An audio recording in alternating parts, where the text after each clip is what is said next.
Hello guys! Magandang gabi sa ating lahat. So ngayong gabi, papakita ko sa inyo yung routine na ginagawa namin every time na umaalis yung kapatid ko, pupunta sa kanila.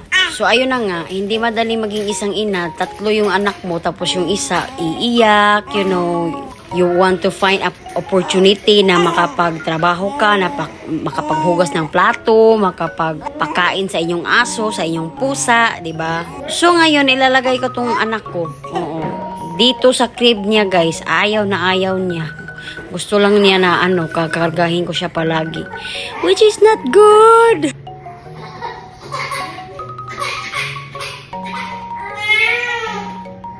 So, ayan na guys, inilagay ko siya sa crib, umiiyak na. So, I was going to wash the dishes, feed the dog, feed the cat. As usual na ginagawa nating mga nanay.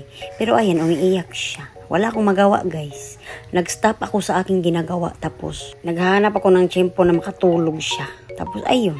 Hindi siya nakatulog guys, actually. Oo, inilagay ko na lang siya sa kanyang rocking chair. Ganon. Oo, diba? So, ito guys, story time. Doon sa amin guys, sa probinsya, may mga times talaga na hindi ko sinasadya guys. Makakarinig ako ng mag-asawa na mag-aaway tungkol sa pera. Tapos sasabihin sa kanyang asawa na lalaki na, nagtatrabaho ako para mapakain kayo. Tapos pag uuwi ako, walang ganito, ganyan. Wala kang trabaho, hindi ka kumikita ng pera araw-araw. Magpasalamat ka, nagtrabaho ako para sa inyo. Ganon, diba? Problema yung pera. So ba yan? Sana ma-appreciate nyo rin kaming mga nanay. Ginawa namin lahat. Inalagaan namin yung mga anak ninyo. Doble-doble pa yung trabaho namin dito sa bahay. Tapos kung wala kang katulong sa isang araw, especially like kapatid mo or pinsan mo, mag-isa ka lang. Hindi madali ang trabaho. Oy, Ginoo ko. Wala na nga kaming sweldo. Trabaho din yung pag-aalaga ng mga bata, pagpapakain nila, pagluto, paglalaba. Ganon, sana ma-appreciate din kaming mga nanay, di ba? Kasi yung mindset ng ibang tao kasi sinasabi nila na, wala ka namang trabaho, nagsalig man kasi mong bana. Yung asawa mo lang ang may trabaho, yung asawa mo lang yung kumikita ng pera, paano naman kami? Hindi ba nakikita ng ibang tao yan? Maraming mga taong nagja-judge sa'yo kasi nasa bahay lang naman siya. Hindi naman siya kumikita ng pera. Sus, Ginoo ko, ang mga nanay 24 hours. Nagtatrabaho pa rin yan. Oo. Pero kayo, uuwi na lang kayo tapos makapag-rest kayo. Kami walang rest hanggang gabi. Especially kung may infant, 'di ba? Kasi yung mga ibang lalaki naman kasi hindi naman talaga sila tumutulong sa kanilang mga asawa, especially at night sa pagpupuyat. Oy, don't get me wrong guys, hindi ko naman nila lahat, pero may mga lalaki din naman na tumutulong sa kanilang mga asawa. Yung iba din naman ay hindi, sinasabi lang nila na nagtatrabaho na nga ako sa umaga, kumikita ako ng pera, gawin mo yan, trabaho mo yan. May mga lalaking ganun din. Kakapal ng muka, diba? Kaya kayo girls, kung pipili kayo ng mga asawa or pangangasawain, be wise. Be wise kasi sila din yung magiging tatay ng mga anak ninyo. Yun lang, sa panahon din naman ngayon, may makikita ka namang matino na lalaki pero maraming hindi, diba? Nagre-real talk na si Aching, diba? So sa case ko naman guys ay iba kasi foreigner yung asawa ko. Tapos ang sinasabi ng mga tao sa akin ay mapira daw ako. Pinakasalan ko lang daw yung afam ko kasi dahil sa pera niya. Of course, that's one of the reason. Diba? Alam mo ba nung una iniisip ko guys, sinabihan ako ng ganyan. So na I evaluate myself. Doon na naman tayo sa mga evaluation sa kaugalingon.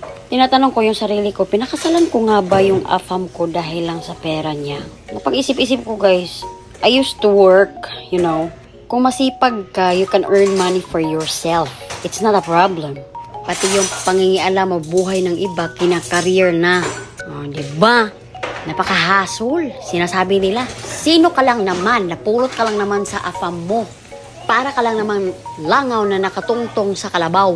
Uy, pwede favor sa elefante na lang kasi para social ba? Diba? Ako rin! Pastilan dolor baw na lang. Pero alam nyo, wala na kasi akong pakialam guys. Marami kasing mga taong mga judgmental, especially mga lalaki. Sinasabi nila, uy, tumatayo pa kaya ang ka-junior niyan? Diba? Magiging satisfied ba siya sa bed? Ganon. Of course! It's so satisfying. My God! Kahit ganyan, pinapakialaman pa, tinatanong pa na hindi naman dapat because that's very private, that's very personal. And of course, it's very rude. Yan sinasabi sa akin ng partner ko, it's very rude. Dapat daw hindi tinatanong ang mga ganyang tanong, di ba? It's very private. Pero hala sila kung nakatanong. Stranger pa naman. Hindi naman kami close. Oh my God, kung naging best friend pa kita, sinasabi ko pa sa inyo kung ano ang posisyon. Pero my God, stranger? Really? And you're asking something like that? My gosh, you're very rude. Bakit nyo pa tinatanong? Marami namang ebidensya dyan na nakapag-asawa ng foreigner at nagkaanak sila. So si Junior tumatayo pa. Diba? Mindset ba? Mindset. My God. Dapat alam nyo talagang mag-analyze bago kayo magtanong. At saka kung magtanong kayo, siguraduhin nyo lang na close tayo. Hindi pa naman tayo close. Diba? Oh my goodness.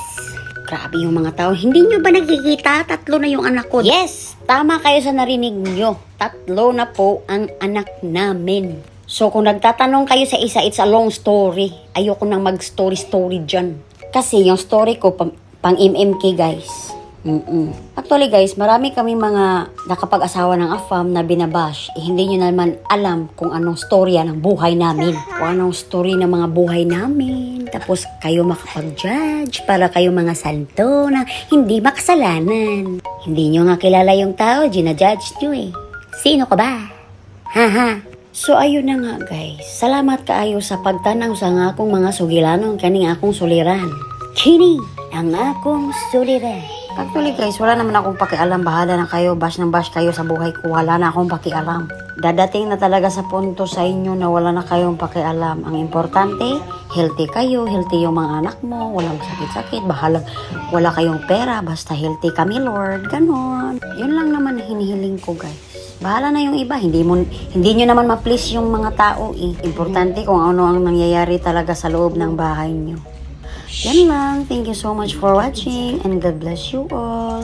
So ito yung mga time guys na dito sa loob matutulog yung mga anak ko kasama namin kasi yung tita nila. Kaya dito sila sa loob sa kwarto namin natutulog kasama namin.